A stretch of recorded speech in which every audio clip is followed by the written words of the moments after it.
that's getting the least amount of attention relative to its importance in our country.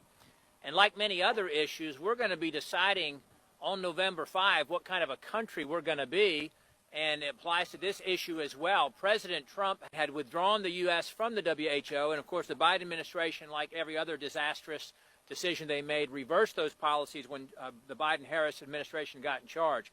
Well, later this week, the UN is going to hold a, quote, summit for the future. And they're going to produce, this is right from their website, an intergovernmentally negotiated, action-oriented pact for the future with a chapter on transforming global governance. Ascending beyond the powers being sought by its subordinate agency, the WHO, the UN is seeking even broader and more powerful authority, as you will hear a lot about today. Prosperity is out of reach right now. The Biden-Harris administration apparently intends to fully support the surrender and compliance of the U.S. to the UN in these endeavors. They are aligned with the international globalists that hate America, that hate the Constitution, that hate our founders, that hate our founding Judeo-Christian principles, and they want America to become like the rest of the world. They don't want us to be subordinate to or governed by our Constitution. No, they want America to be subordinate to and governed by the UN, the World Health Assembly, and the WHO. And in fact, they intend to join with others at the UN summit this week to vote to award additional powers to the UN Secretary General. They seek to facilitate the evolution of the UN from an international cooperative body to an international governing body. These powers would be triggered by any one of a number of so-called global emergencies, whether it was a so-called climate emergency, a health emergency, a cyber emergency, or a gun violence emergency, whatever that's supposed to be, a financial emergency, or whatever they deem appropriate. And the Biden-Harris administration is in full agreement with the UN and the WHO on efforts to place us under their authority and to require such things as their international health regulations, including the surveillance of U.S. citizens, the censoring of dissenting views, and much more. The American people didn't vote for this, and they don't support this, and it's up to the people's representatives, that's us gathered here today, to have a responsibility to expose this and to reject this. The U.S. should defund the WHO again. We should withdraw from the WHO.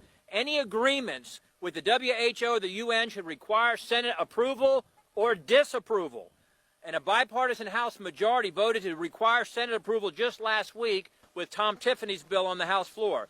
So I'm proud to be joined here by my House colleagues and others who are appropriately concerned and educated, informed, and leading on this issue. Again, this is the most important issue that's getting the least amount of attention relative to its importance and its impact on our country and on the American people. And with that, I yield to the gentleman from South Carolina, Ralph Norman. Thank you, Congressman Good. I want to thank Frank Gaffney, Tony Perkins, all my colleagues for taking a lead role in this. As Congressman Good said, this is probably, other than our financial crisis this country's in, the most important issue to call attention to. The Summit of the Future will happen on September 22nd, 23rd. And folks, what that will do is cede America's authority, America's sovereignty to basically China. China is defined as a developing country. It is the number 2 economy behind America. It's not developing. It will cede our decision-making ability to China. That's what you need to know. Let me read out what the Secretary General, Antonio Guterres, his policy brief 2, issued on March of 2023. I propose that the General Assembly provide the Secretary General and the United Nations system with a standing authority to convene and operationalize automatically an emergency platform in the event of a future complex global shock of sufficient scale. Guess who determines that? The World Health Organization. It reveals in their definition a possible global shock, including large-scale climate or environmental events, determined by who? The Secretary General. Future pandemics. We all endured what the problem we had with the latest virus. High-impact events. involving a biological agent determined by who? The World Health Organization. Disruption of global flows of goods determined by who? Not America, but the WHO under the Secretary General. Not only that, it requires a 5% payment by the United States every year of our total medical dollars spent, which are in the trillions. Bottom line, we cannot let this go. This is a top line issue that America must be made aware of. It's got to go through the Senate where it requires 60 votes.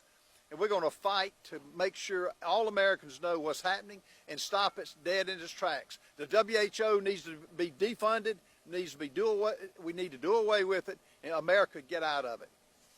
I now call on Frank Gaffney with the Sovereignty Coalition. Thank you, Congressman. Thank you to all of those present. I wanted to most especially thank those who voted last week for H.R. 1425, which did exactly what Congressman Norman just talked about. Requires the United States Senate to advise and, I hope, dissent on the kind of surrender of our sovereignty to global government that is envisioned both with respect to the World Health Organization and with respect now to the UN. That's, make no mistake about it, the agenda of the UN Summit of the Future. That is unmistakably what they hope to put in train with their so-called Pact of the Future. And the thing that is absolutely infuriating about all of this is not only, as these gentlemen have said, this is really important. And most people in the media, most people in government, certainly the vast majority of Americans have no idea this is even going on, let alone reading in the rest of us. So it seems to me that what is needed now is not only to have the Senate charged, as with the World Health Organization's International Health Regulation Treaty, also the Pact for the Future. There must be no application of whatever they come up with in terms of world government by the UN Secretary General without the Senate's advice and consent.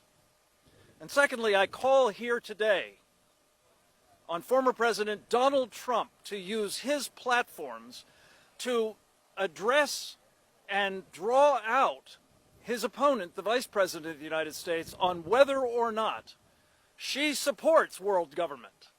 And if she doesn't, for her to disavow what the Biden administration is doing right now to try to bring it about. Thank you very much. Next up is Andy Biggs. Thank you, Frank, and thanks to Bob and Ralph for organizing this, and for all who are standing with us, and my colleagues, and those who are concerned about this.